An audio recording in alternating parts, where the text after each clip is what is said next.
In this world of woe, so much suffering and misery, our hearts are longing for the endless home of peace and love and harmony.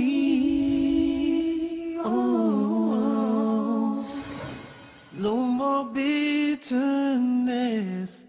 hatred or greed. Paradise is the place we need. I feel the peace inside of me.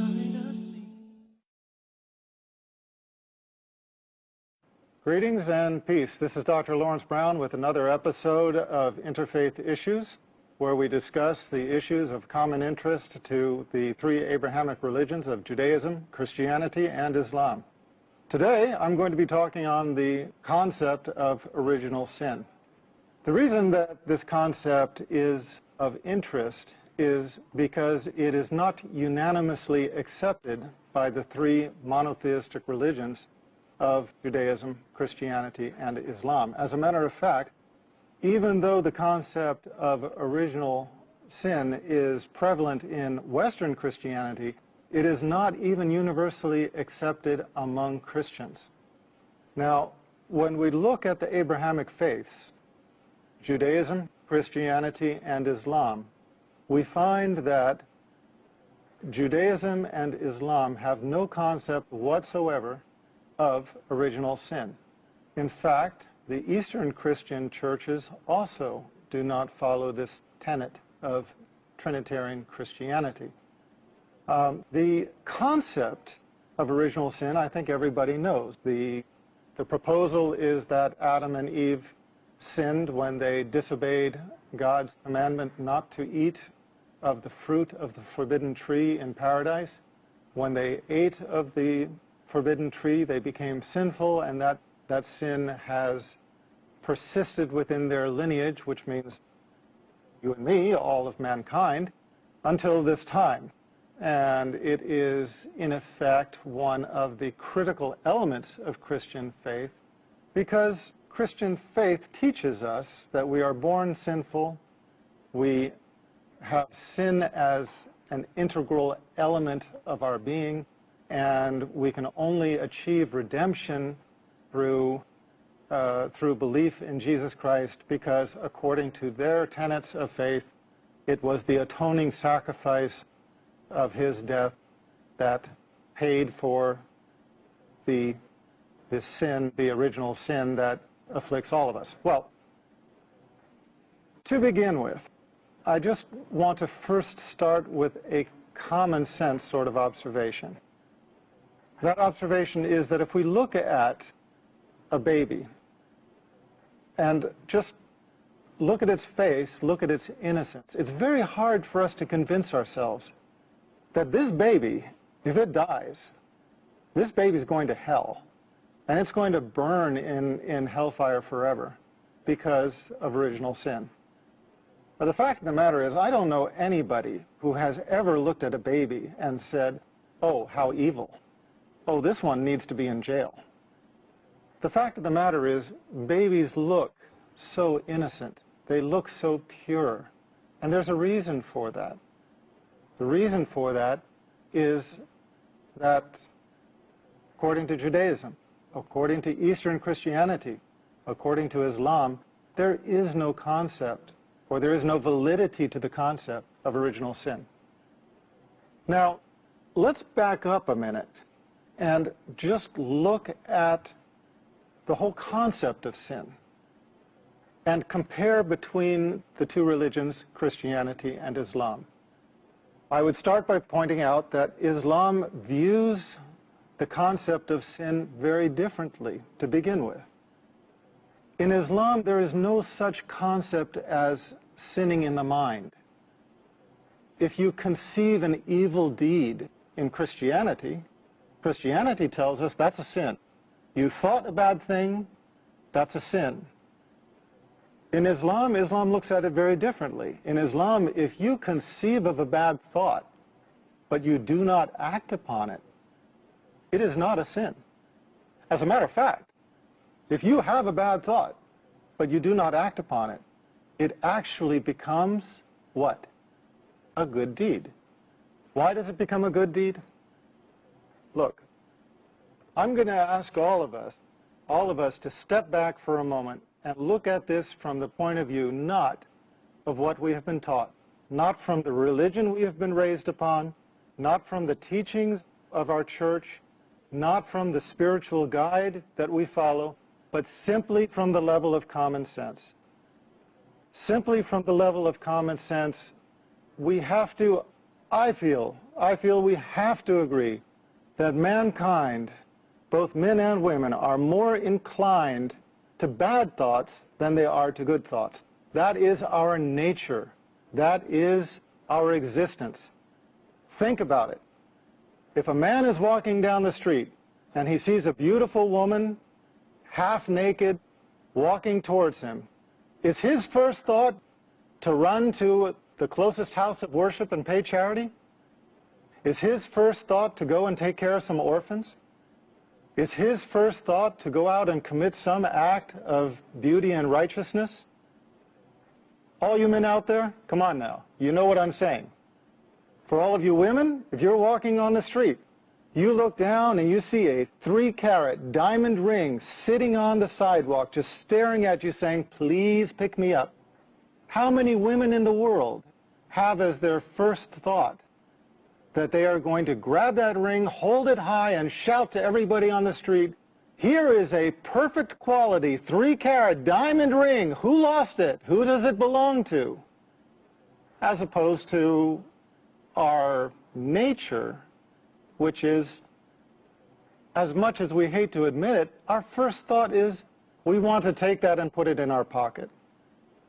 Now, the fact of the matter is our human existence is that we are more inclined to sinful thoughts than we are to good thoughts. It is the matter of mastering our sinful nature that is worthy of reward. So doesn't it make sense that we're going to have sinful thoughts? It's the way we are made. It is our constitution. The question then is, what do we do with those sinful thoughts? Do we act upon them? In which case, it goes from being a bad thought to actually an evil deed? Or do we act against the sinful thought? In which case, it becomes a good deed. In which case, we are rewarded for overcoming our base desires and doing the right thing, not the wrong thing.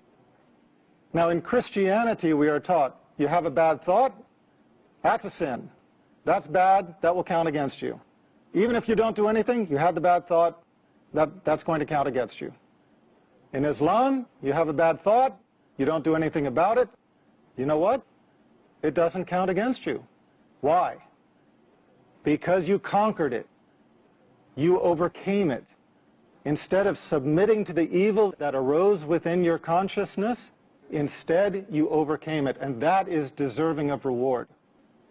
If you have a good thought, that's good also, and that is deserving of reward. But if you actually acted out as a good deed, in the mercy of our Creator, Allah rewards the good deed anywhere from 10 to 700 times the actual value of that good deed. Why? Because it's not so easy for us to do good deeds. You have $100 in your hand, and you have the choice between using it for the bad things that would bring you worldly pleasure, or you have the choice of giving it to somebody who is more in need of it than you are. That is a very difficult thing to do. So in the mercy of our Creator, the good deed is rewarded by a factor of multiples.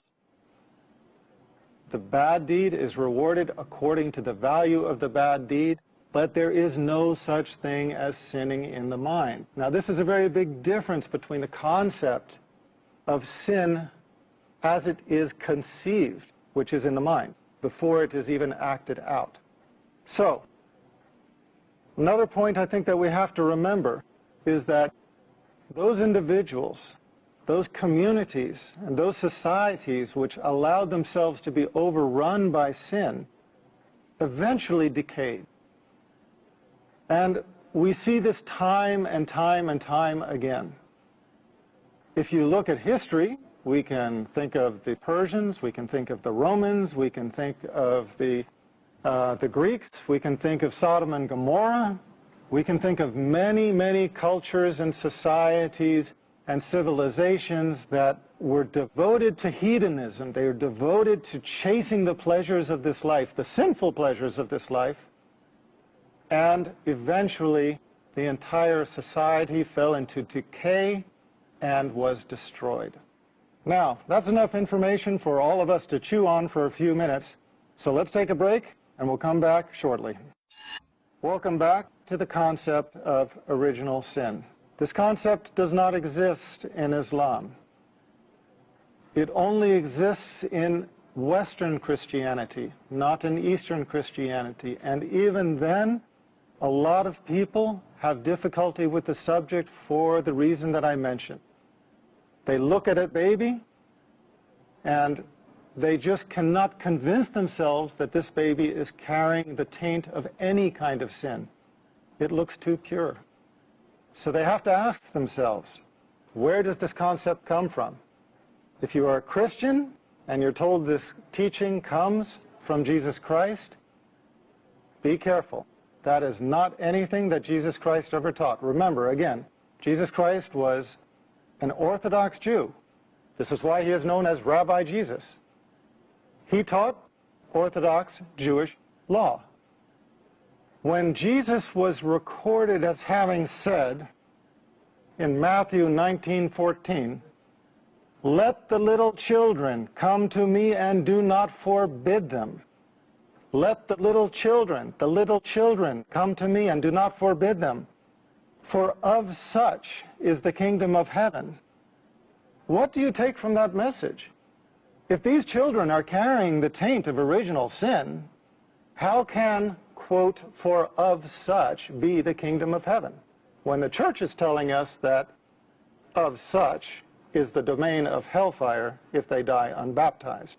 Jesus Christ was teaching a very clear message that children have a purity that is conveyed in his words, "for of such is the kingdom of heaven."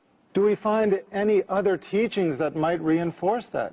The Old Testament, the book of laws, the book of Revelation that existed in the time of Jesus, the book that he followed as an Orthodox Jew, records in Ezekiel 18:20, records, quote, "The Son shall not bear the guilt of the Father. The Son shall not bear the guilt of the Father, nor the Father bear the guilt of the Son. The righteousness of the righteous shall be upon himself, and the wickedness of the wicked shall be upon himself. The wickedness of the wicked shall be upon himself." Where does that say the wickedness will be passed on down through the ages, through the generations, through the lineage? I missed it. As many times as I have read the Bible, I must have missed it. Because here I find Jesus Christ teaching of the purity of children. Here I find the Old Testament that Jesus Christ professed as the law of his time, teaching that the wickedness of the wicked will be upon themselves. Wait a minute. Did you miss it? Did I miss it? Where did this concept of original sin come from? And where is it going with this line of thought? Because what I am effectively suggesting is that there is no basis for the concept of original sin in the teachings of the one upon whom the Christian faith is based, in the teachings of the prophet, Jesus Christ. In fact, Jesus Christ, in his words, directly contradicts the concept of original sin. Now, if there's any doubt, the passage I read about the wickedness of the wicked being upon themselves is repeated in Deuteronomy 24:16. It is an unequivocal point. It is not a slip of the pen.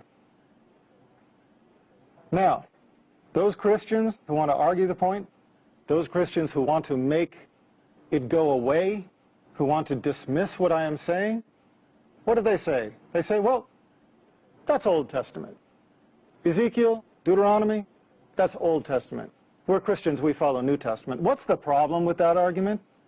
The problem with that argument is that, yeah, it's Old Testament, but you know what? It's not older than Adam, okay? If original sin had afflicted mankind since the time of Adam, no prophet of any age would ever have taught that the wickedness of the wicked is upon themselves.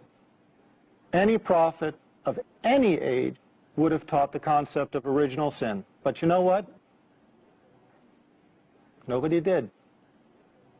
So if we are going to look for how we resolve this problem, we have to look not at the religion that is thrown into controversy, that is thrown into self-contradiction over the issue. No. We have to look at the continuity in the chain of revelation. We have to look at the fact that the Old Testament predicted 3 prophets to come. We know that. The Jewish scholars know that.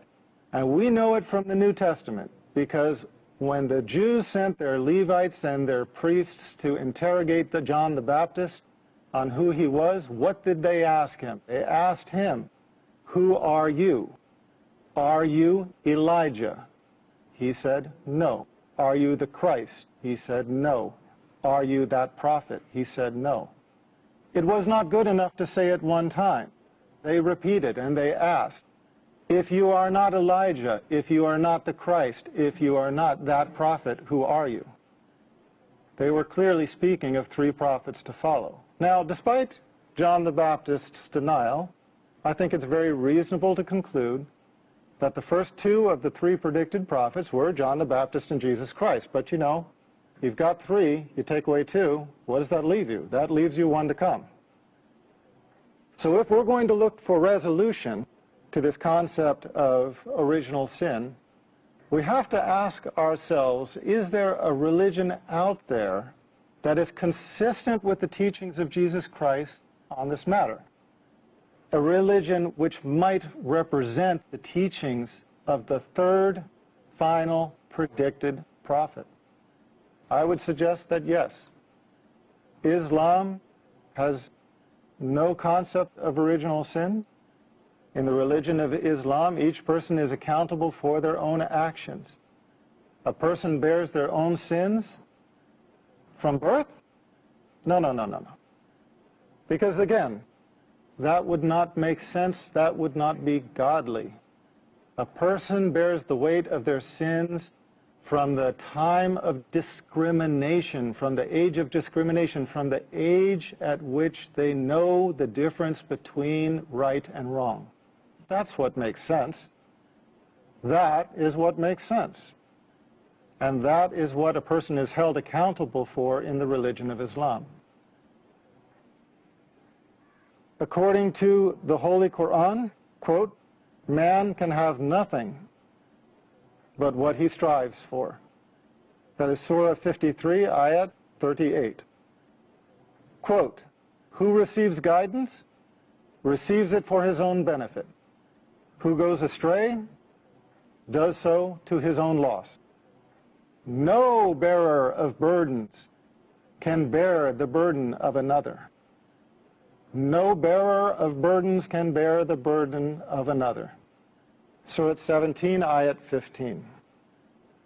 Each person bears responsibility for his or her own actions, and nobody goes to hell because they bear original sin as a birthright. Or perhaps we should say as a birth wrong. Now, I would like to conclude this talk by going back to the important point that I made, the point that a lot of people in the audience have heard and said to themselves, wait a minute, where did he get that? And that is the point of the 3 predicted prophets to follow. This is from John 1, 19 through 21. In this passage, the Bible tells us that the Jews sent their priests and Levites to basically challenge John the Baptist and question who he was. And they asked him in this way, quote, "Who are you?" He confessed and did not deny, but confessed, "I am not the Christ." And they asked him, "What then? Are you Elijah?" He said, "I am not." "Are you the prophet?" He answered, "No." He went on to address their concerns when they asked him for clarification. They said, quote, "Why then do you baptize if you are not the Christ, not Elijah, nor the prophet?" Again, these are the three predicted prophets that the Old Testament speaks of: Christ, Elijah, and the prophet. Now, we fall into a little bit of difficulty. You know, there's no uncertainty who the Christ is. Who is Elijah? According to the Bible, one passage does identify John the Baptist as Elijah. Another passage does not. It is an inconsistency, but I think we have to take it upon faith that John the Baptist was the first of the three. Jesus Christ was the second of the three. Who was the third of the three? Well, we would expect to find a hint in the New Testament. If there were a prophet to follow Jesus Christ, it would just make godly sense to us that there would at least be a hint in the New Testament of a final prophet to follow. And in fact, there is. In John 14:16, Jesus Christ just talks of allos parakletos, another paraclete to follow after the end of his mission. Let's put these two things together. In John 14:16, Jesus Christ speaks of allos parakletos, another paraclete. The key word here is not paraclete. Let's not worry about what paraclete means. Some people say advocate, some say comforter, some say Holy Spirit. It doesn't matter. What matters is that Jesus Christ speaks of allos parakletos, another paraclete, to come after his mission. At the same time, the first epistle of John 2:1 identifies Jesus Christ as a paraclete. What does this mean? Jesus Christ is a paraclete? He is saying after his mission, another paraclete will come. Another what? Another of whatever he is. Does it not make sense that he can be understood to have been speaking of the final prophet predicted in the Old Testament, the third of the three, the final prophet to complete Revelation? Here is where we find a hint in the teachings from Jesus Christ himself of the completion of the revelation in the person of a final prophet. Once again, I remind all of you watching, if you want further information, if you would like to read on depth, please visit my website, www.leveltruth.com. You will find everything that I have said and a great deal more in my books, starting with this one, Misguided. For now, this is Dr. Lawrence Brown concluding this episode of Interfaith Issues. Thanking you for being my audience, thanking you for tuning in, and looking forward to seeing you next time. Greetings and peace. I feel the peace inside of me, a complete tranquility.